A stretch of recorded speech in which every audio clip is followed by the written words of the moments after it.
Hello po mga kababayan at mga kaibigan. Welcome po dito sa Simply Talkies Vlog.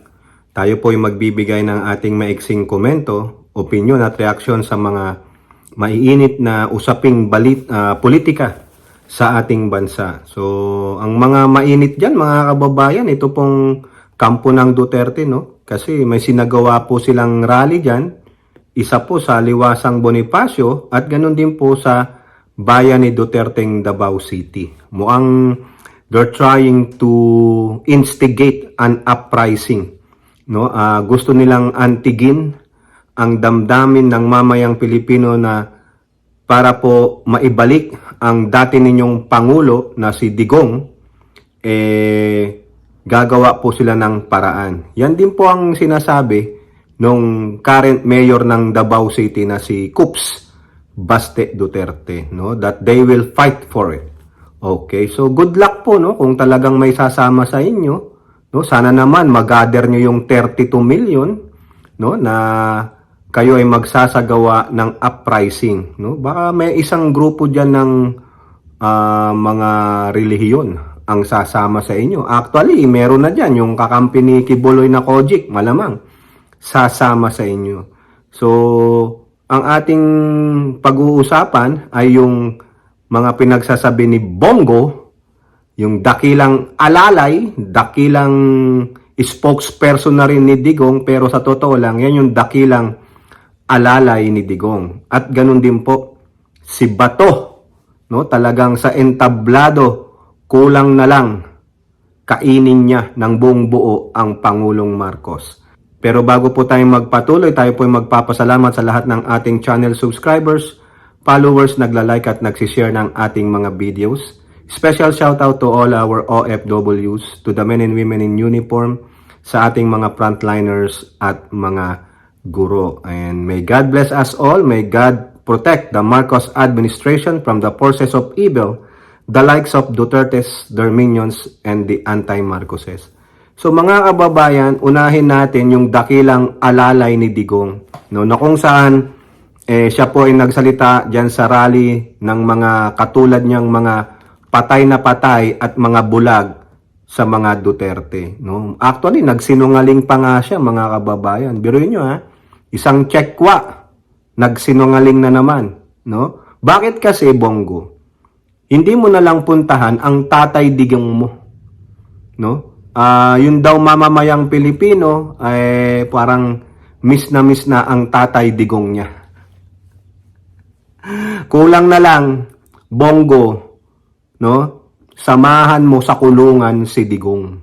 Kung pwede lang mga kababayan na nandun siya palagi sa tabi ni Digong, sana naman doon na para mawalan na tayo ng ilan pang mga senador na katulad nilang imbis na mag-senador, magtrabaho, ang pinangangalandakan, ang binabayaran pala sa kanila ay para protektahan si Digong, pagsilbihan ang mga Duterte. Di po ba? O huwag kayong magkaila, Bongo, Padilla, De La Rosa, kayo ay naka-recess.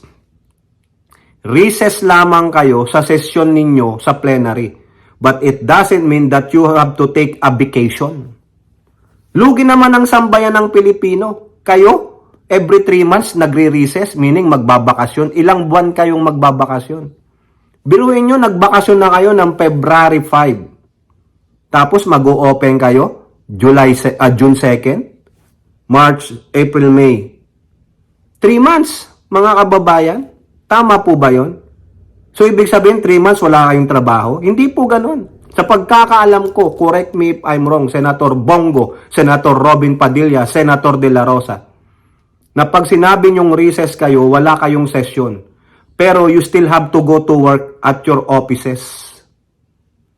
You still have to go somewhere na kung saan kayo ay magpapakasenador para sa mamamayang Pilipino. Pero hindi po yun ang ginagawa nyo. You are paying the taxpayers' money. You are getting paid by what you are doing right now. You are only serving a one puppet master, si Digong. You are only serving a very selfish family, ang mga Duterte. Biruin nyo, nagsinungaling, sabi niya, naaawa daw siya sa kanyang tatay Digong dahil daw umaakyat sa eroplano ng walang tsinelas, walang sapatos. The evidence won't lie, Senator Bongo. Nakakahiya kang senador, sinungaling ka.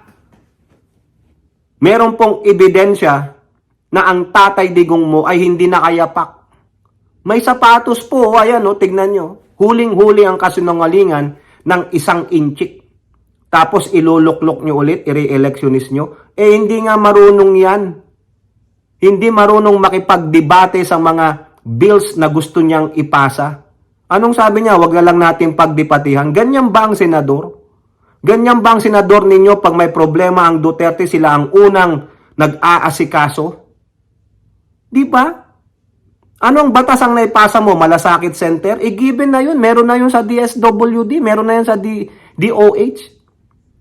What good ang naipasa mong batas? Wala po eh. Di po ba? O ngayon, kung ano-anong pinagsasabi mo dyan sa entablado, awang-awa kayo kay Digong. Awang-awa ka sa amo mo, ang iyong puppet master. Ikaw na isang dakilang tagahimod ng brown starfish ni Digong. Puro kasinungalingan naman ang pinagsasabi mo. Ikaw ba, Bongo, naawa sa mga biktima ng peking drug war, extrajudicial killing ng amo mo? Sinabi mo ba yan, nakakaawa po? Humingi ba kayo ng pasensya doon sa mga pamilya na nabiktimang inosente ng peking drug war ninyo? Anong sabi ni Bato? Collateral damage? Kung ako pagsabihan mo ng ganun ng Bato, batuhin din kita. Oo. Kung sa inyo mangyari yung Bato, di po ba? O ngayong Bongo, yung naratiba mo na nakakaawa si Digong. Nakakaawa ba si Digong doon? Ano ba ang kondisyon ni Digong doon sa kulungan niya sa ICC? Way, way, way better than the kulungan dyan sa atin. Nasanay kasi kayo eh. No? Kayo na mga entitled, na kayang-kaya nyong paikutin yung batas. Kayang-kaya nyong manduhan ang mga otoridad. Pero dahil nga talo kayo, no, masakit tanggapin na kaya palang sukbitin yung amo mong puppet master ng China, ayun, nandoon sa ICC. Well provided ang amo mo, Bongo. Kaya kung gusto mo, uulitin ko, gusto mong sumama, huwag kang magsalita dyan sa entablado ng kasinungalingan. Samahan mo ang amo mong puppet master ng China doon sa ICC. Para naman masaya na kami. Mabawasan ang mga bulok na senador na katulad ninyo. Di ba? O ngayon, ganun din si Bato sa entablado na yan, mga kababayan. Galit na galit siya. Kung maaari lamang kainin niya ng buhay ang Pangulong Marcos. Paulit-ulit niyang sinisigaw na tinraidor siya, tinraidor kami. Paano ka tinraidor? Ha? Paano ka tinraidor ng Pangulong Marcos? So, ibig sabihin, hindi ipatupad ang batas, tapos kinukutsa mo pa ang Interpol. So, ibig pala sabihin, pag ikaw ay isang PNP chief, ibabaliwala mo ang Interpol. So, ibig sabihin, kaya mong isakripisyo yung ugnayan ng bansa at Interpol dahil ayaw mo makipagtulungan. Gusto mo ganun ang gawin ng gobyerno? Bato, bumalik ka bilang PNP chief. O better yet, tumakbo ka bilang Pangulo, maging Pangulo ka muna ng Pilipinas para magawa mo ang gusto mo. Gawin mong presidente ng Pilipinas si Sara Duterte para magawa nyo ang gusto nyo. Ibig sabihin, you ignore the rule of law. You ignore any distinctive law that you have to follow the rules and regulation where you are a member of international body. Baliwala. Kasi bakit? Nasasaktan yung kakampi namin. Pero pag hindi si Digong ang kakakampi ninyo, anong sasabihin ninyo? Halimbawa lang, si Trillanes ang hinuli ng ICC. Si Leila de Lima ang hinuli ng ICC. What you gonna say? Diba? It will be a reverse thing. You will be singing hallelujah. Ay, tama lang yan kay Trillanes. Ay, tama lang yan. Tama naman po ang ginawa ng gobyerno. Dumaan sa tamang proseso. Pag ganun na nangyari na reverse, kaso hindi. Ngayon sinasabi mo, it's a bullshit. Bullshit po ang sinabi niya eh. O ngayon, nagsigawan yung mga tao doon, pinagmumura ang pamalaang Marcos. Kumbaga, malapit na to inciting to sedition si Bato sa ginagawa niya. Isang word na lang na pagkakamali mo ba to, pwede ka nang kasuhan ng inciting to sedition. But right now, you are instilling hatred. You are instilling anger to the people. Pero, hindi nyo paliwanag ng tama eh. Nasasaktan ka kasi kasangkot ka. Baka mamaya, meron ka na ring warrant of arrest, pero ang gusto mo, magtago ka sa saya ng Supreme Court, magtago ka sa saya ng sambayan ng Pilipino, at magtago ka sa saya ng Senado. Akala ko ba matapang ka ba to? That you said you will face it head on. Bring it on. O kung sakaling lumabas ang warrant of arrest mo ng ICC through Interpol, sinong gusto mong humuli sa'yo? Si Trillanes, di ba? Kaya mo ba? Nagngingit-ngit ka. Galit na galit ka.